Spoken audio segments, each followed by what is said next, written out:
और सबसे पहले इस वक्त की बड़ी खबर, बंगाल में 12 जगहों पर ईडी की छापेमारी हो रही है और ये मामला भी कोयला खदान से जुड़ा है। लेकिन 8 जनवरी को कोलकाता में हुई छापेमारी से अलग है। 8 जनवरी को भी कोयला घोटाले में ही ईडी ने छापेमारी की थी, लेकिन आज दूसरे कोयला खदान मामले को लेकर ईडी की टीम बंगाल में छापेमारी कर रही है। ये तस्वीरें आसनसोल की देख रहे हैं आप। 12 जगहों पर छापेमारी इस वक्त चल रही है। कोयला खदान घोटाला का ये पूरा मामला, तपस हमारे साथ हमारे सहयोगी और जानकारी के साथ जुड़ चुके। तपस जी देखिए, इस बार दूसरे एक मामले को लेकर कोयला स्मगलिंग को लेकर ईडी के तरफ से 12 जगहों पर रेड चलाया जा रहा है और खासकर जामुरिया, दुर्गापुर और आसनसोल के इन इलाकों में रेड चलाया जा रहा है। और जो ईडी सूत्र के हवाले से खबर कि सुमित बंसल, अमित बंसल के घर पर भी छापेमारी हो रही है। इसके साथ बुदबुद थाने का जो ऑफिसर इंचार्ज है मनोरंजन मंडल, उनके घर पे भी छापेमारी हो रही है। जो सूत्रों के हवाले से खबर की कोयला घोटाले को लेकर ऐसी कुछ तत्व सामने आई है कि पिछले कुछ दिन पहले 8 लोगों को पूछताछ किया था ईडी की तरफ से और उनसे कुछ दस्तावेज मिले थे, उनसे कुछ उनका बयान रिकॉर्ड किया गया था और उनके बिना पर ही आज इन तमाम इलाकों में रेड चलाया जा रहा है। और मनोरंजन मंडल जो ओसी है बुदबुद के, इस समय 3 से 4 दिन पहले उन्होंने कार्यभार संभाला था, उनके घर पे छापेमारी की जा रही है। पूरे इलाके को इस समय सेंट्रल फोर्सेज यानी केंद्रीय सुरक्षा बलों ने घेर कर रखा है और दस्तावेज इस समय बरामद करने की कोशिश की जा रही है। सूत्रों के हवाले से खबर की कुछ ऐसे चालान मिले हैं जो चालान पूरी तरीके से अवैध है। ब्लैक मनी को व्हाइट करने की एक मुहिम छेड़ी गई थी और उसी के तहत ये पूरा घोटाला को अंजाम दिया गया था और इसी के तहत आज ईडी अलग अलग जगहों पर छापेमारी कर रही है। हालांकि ईडी की तरफ से अभी भी औपचारिक स्तर पर किसी भी सूरत का कोई स्टेटमेंट इस छापेमारी को लेकर रिलीज नहीं किया गया है। तो बस ये 12 ठिकाने कौन कौन से?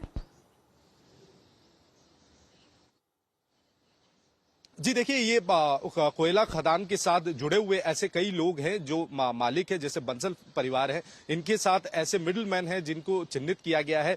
पुलिस के अफसर मनोरंजन मंडल है जिनके घर ये तमाम लोग और इसके अलावा भी कई सारे ऐसे लोग जो सीधे तौर पर ना सही लेकिन इनडायरेक्टली जुड़े हुए हैं। इन तमाम लोगों के घरों को चिन्हित करके इन इलाकों में और ऑफिसेज में इस समय रेड चलाया जा रहा है। तकरीबन 12 इलाकों में रेड चलाया जा रहा है और ये बताया गया कि ईडी की ओर से कि भारी सुरक्षा बलों को तैनात करके ये रेड चलाया जा रहा है, क्योंकि ये कुछ जामुरिया के कुछ इलाके वो काफी संवेदनशील है और इसे ध्यान में रखते हुए सुरक्षा व्यवस्था को भी पुख्ता किया गया है। लेकिन पूरा जो मामला है, क्योंकि इसमें पुलिस का भी जो एक रोल है वो सामने आ रहा है, तो ईडी ये जांच पड़ताल करके समझना चाहती है कि ये सिर्फ जो व्यापारी है उनके तरफ से या फिर इनके साथ कोई नाम या राजनीतिक नाम जुड़ा हुआ है, इसका तलाश भी ईडी अफसरों की तरफ से किया जा रहा है। लेकिन फिलहाल दस्तावेज को ढूंढा जा रहा है। कुछ दस्तावेज, कुछ चालान हाथ लगे हैं जो अवैध तौर पे इशू किए गए थे, जिससे ये साबित होता है कि कहीं ना कहीं ब्लैक मनी को पुश किया गया था कोयला घोटाले में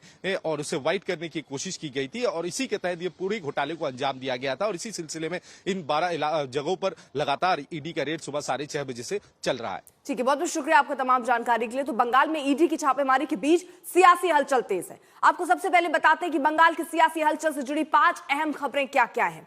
दरअसल लगातार हम देख रहे हैं बंगाल में ईसी, केंद्र सरकार पर ममता ने हमला बोला है और बार बार वो एसआईआर के मुद्दे पर घेर भी रही हैं। गेस्ट हाउस के बाहर दिल्ली पुलिस की तैनाती पर सवाल भी वहां पर उठाए जा रहे हैं। कोलकाता से दिल्ली पहुंची बंगाल पुलिस की टीम। एसआईआर पर कोलकाता में शुवेंदु की राज्यपाल से मुलाकात भी होनी है। वहीं ममता बनर्जी भी लगातार मुलाकातों का सिलसिला बनाए हुए हैं। आज बंगाल बीजेपी सांसदों से मिल रहे हैं नितिन नवीन। ये 3 तस्वीरें भी आपके सामने। सीसी से मुलाकात, ममता नाराज बताई जा रही हैं अपनी शिकायतों को लेकर, दरअसल वो पहुंची हैं। वहीं दिल्ली पुलिस की सुरक्षा पर सवाल भी उठाया गया है। वहीं दिल्ली पहुंची बंगाल पुलिस।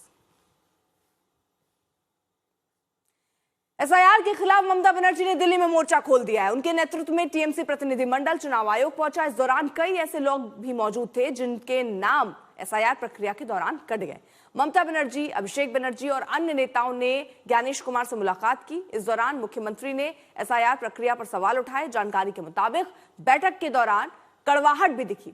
खबरों के मुताबिक ममता बनर्जी ने सवाल उठाए तो इसका जवाब भी दिया गया। उसके बाद ममता बनर्जी और अभिषेक बनर्जी ने सीसी को रोका। कुछ ही देर में ममता वहां से नाराज होकर बाहर निकल गई। हम बहुत दिन दिल्ली में पॉलिटिक्स किया है। हम 4 टर्म्स मिनिस्टर थे, 7 टर्म्स MP थे, लेकिन हम कभी ऐसा इलेक्शन कमीशन को नहीं देखा जिन्होंने इतना एरोगेंट है, ग्रेट लायर है। हम उनको कहा था कि आपको कुर्सी को हम रेस्पेक्ट करते हैं, because no chair is permanent for anybody, one day you have to go, but don't create this precedent and only why Bengal is being targeted.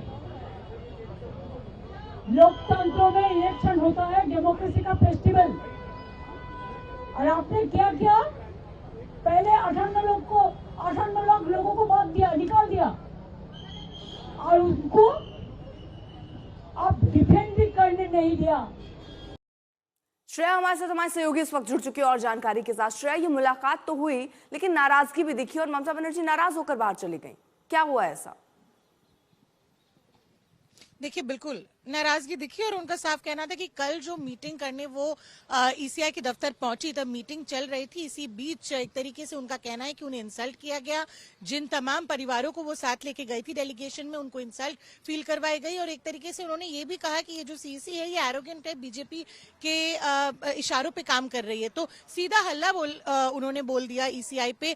6 चिट्ठी उन्होंने पहले ही ज्ञानेश कुमार को लिखी थी, और कल जब फाइनली उनको मिलने का भी मौका दिया गया, वो परिवारों को 12 वैसे परिवारों के मेंबर्स को लेके वो पहुंचे, तो उसके बाद वो बाहर निकल के ये सारी चीजें गिनवाए। और दूसरी तरफ से ईसीआई का ये कहना है कि मीटिंग सही तरीके से चल रही थी, लेकिन अचानक ममता बनर्जी एक्चुअली उठ के निकल गई, तो दोनों के बीच में सहमति बन नहीं पाई है, क्योंकि एसआईआर एक बहुत बड़ा मुद्दा बन चुका है बंगाल में। उसी को लेके आज फिर 3 बजे वो प्रेस से मुलाकात करेंगे, और तमाम जो परिवारों को बंगाल से उन्होंने लाए हैं, जिनको वो कह रहे हैं कि एसआईआर द्वारा प्रभावित है, उन सारे परिवार से भी वो इन मीडिया वालों को मिलवाएंगे। ठीक है, बहुत बहुत शुक्रिया आपका तमाम जानकारी के लिए।